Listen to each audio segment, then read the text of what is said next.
Hi everyone, my name is Celia Hamilton and I'm the Strategic Planning Manager for the Social Biz User Group. Thanks for listening to this interview. Today I'm talking to Paul Withers. Paul is an IBM Collaboration Solutions Consultant at Intech Systems Limited. He's also been an IBM champion every year since 2011. He was the technical editor for Mastering XPages 2nd edition and a contributing author to Ed Brill's Opting In book. He's been developing in XPages since Domino 8.5.0 and has experience developing with the IBM Social Business Toolkit and Extension Library.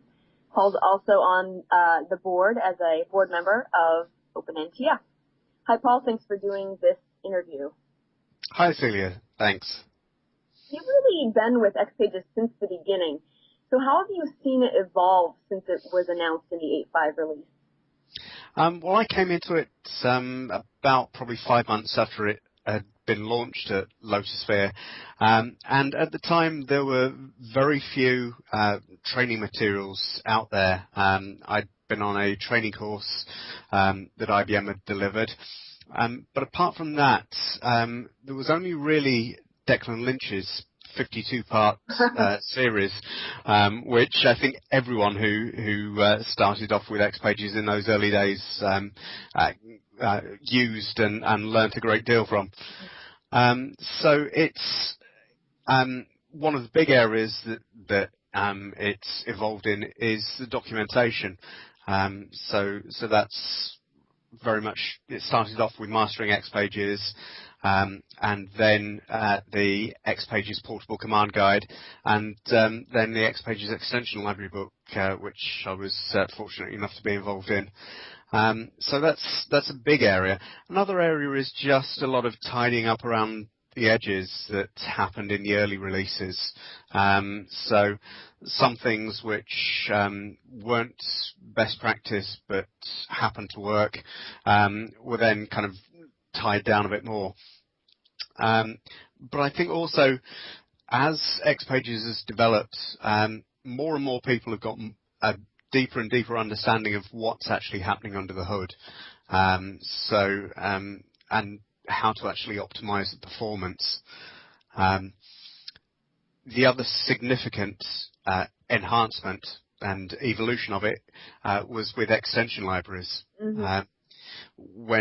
When the extensibility API was announced in 8.5.2, I think a lot of people, like myself, thought, well, that looks nice, but it looks extremely complicated and I can't see the real benefit.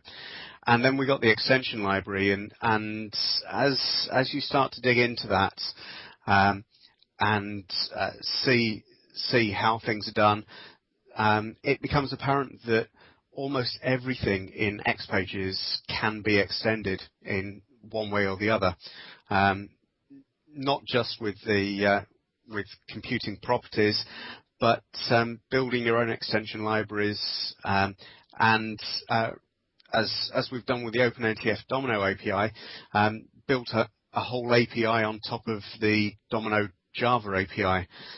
So there really is, it's really excited me. XPages has more and more. It's a constant learning curve, but it's something that's the sky's the limit, really. And back in February, you wrote a blog post that said, back-end developers are from Mars and front-end developers are from Venus. What did you mean by that? And what do you have to be conscious of if you define yourself as either a back-end or a front-end developer?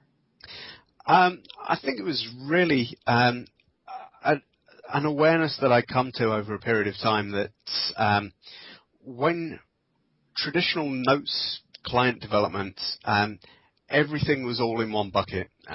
You designed your forms and that comprised a lot of the business logic often, and a lot of things that dealt with business processing, but also the UI. I'd started coming to using controller classes as some of the XPages developers who've been working with XPages for a while are starting to come to. I began to realize that you, as a developer, I think you either prefer to do things the front-end route with JavaScript, or using jQuery, or creating your own Dojo modules, but doing a lot of stuff through the client-side script, or you tend to prefer doing things through the back, through server-side JavaScript to start off with, and then Java.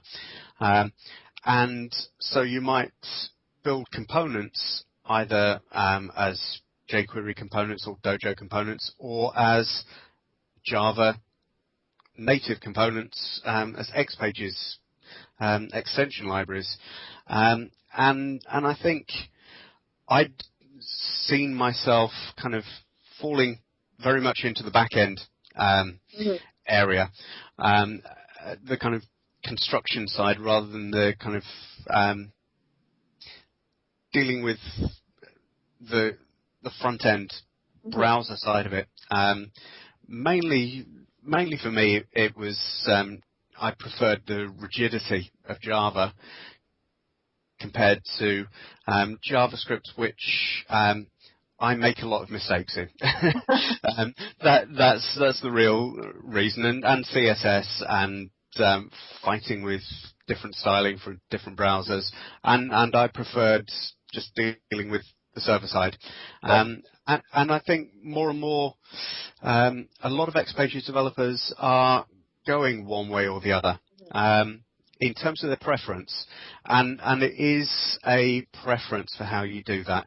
It doesn't mean that you only do front end or only do back end, right. Unless you're working in a large team, you still have to do both. But I think there's I've certainly found myself falling into using the server-side script as the first way of doing things, and then if I can't do that, then using client-side. Whereas I know a lot of other developers much prefer the client-side. So I think there's XPages has become a big area. So it's something that I think developers begin to notice that those preferences. Certainly. What are some of your go-to XPages resources? Where do you go when you're stuck developing in XPages? I'd say one of the biggest for learning things is Notes in 9. I was fortunate enough to speak at Lotusphere in 2010 with David Leedy, and he's done some great work there. And there are some great videos. I remember there was a series of videos by Jeremy Hodge that got me started with writing Java in XPages, and taking that to the next level has been a set of Java videos by Tim Tripconi, which have helped immensely. Yeah. So that's a big area. The books, they are definite go-to resources for me. I mean, I wrote the XPages extension library book, and I still refer back to the bits that I wrote. In fact, just after it came out, I was out at lunch reading the PDF of it and reading some of my chapters, and realised that there were some bits on refreshing a part of the page after closing a dialogue, and the Dojo list text box, which I could have used in an application which a colleague was demoing that afternoon, so I rushed back from lunch and added those in. I'd totally forgotten about them, even though I wrote it. So the books are extremely useful. But beyond that, Stack Overflow, definitely very useful for finding answers to questions, and not just on XPages. That's where it's really opened things up for Domino developers. Is that XPages is picking up on a lot of standard development like Java, like CSS, like HTML, JavaScript, and Stack Overflow. A lot of those questions have been asked before, and a lot of the solutions can be implemented in XPages without needing to resort to a lot of hacks that might have been needed for using them in the Notes client or using them in traditional Domino web. And then beyond that, of course, Google. And on a number of occasions now, I've Googled for a question and found that the answer was actually on one of my blog posts. I mean, that and the book kind of highlights that really one of the benefits of writing the blog posts and writing the books is that I can forget about those, and if when I do need that information later, it's already there, right?